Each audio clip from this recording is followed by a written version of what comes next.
Bahkan dengan gagah DPR mengatakan kami tidak butuh masukan publik.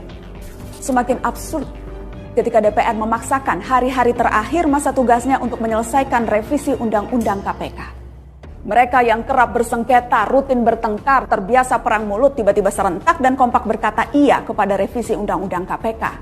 Wajar jika kita curiga, terlalu kentara cara-cara kasar mereka. Calon pimpinan KPK yang bermasalah secara etika justru dipilih anggota dewan dengan suara bulat dan terbanyak. Kita menolak proses politik yang menggunakan format demokrasi namun sebenarnya untuk melindungi oligarki. Data menunjukkan, sampai Juni 2019, koruptor yang paling banyak ditangani KPK adalah anggota DPR di pusat dan daerah. Jumlahnya sampai 255 perkara. Tercatat ada 130 kepala daerah, 6 pimpinan partai politik, 27 kepala lembaga atau kementerian terjerat kasus korupsi. Kebanyakan merupakan politisi. Ketika KPK sulit dibeli, pilihannya adalah dikebiri. Mirisnya lagi, kali ini upaya itu seperti direstui Presiden Jokowi. Ada banyak kesempatan yang dimiliki Presiden untuk menghentikan upaya pelemahan ini. Tapi kecewa yang akhirnya kita alami. Saat ini pimpinan KPK telah mengembalikan wewenang pemberantasan korupsi kepada Presiden RI.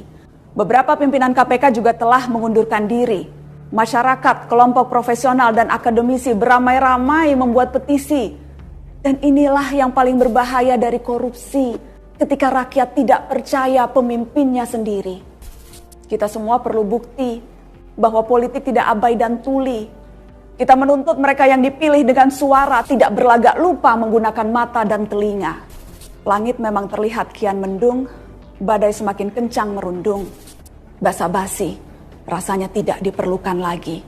Krisis sudah jelas terpampang hari-hari ini. Mungkin saja kita memang akan kalah, tapi kita bukan pecundang yang pasrah, yang sudah gantung sepatu sebelum pertandingan, yang menunduk dalam-dalam sebelum peluit panjang. Kita tidak rela melempar handuk ke lantai karena kita belum sudi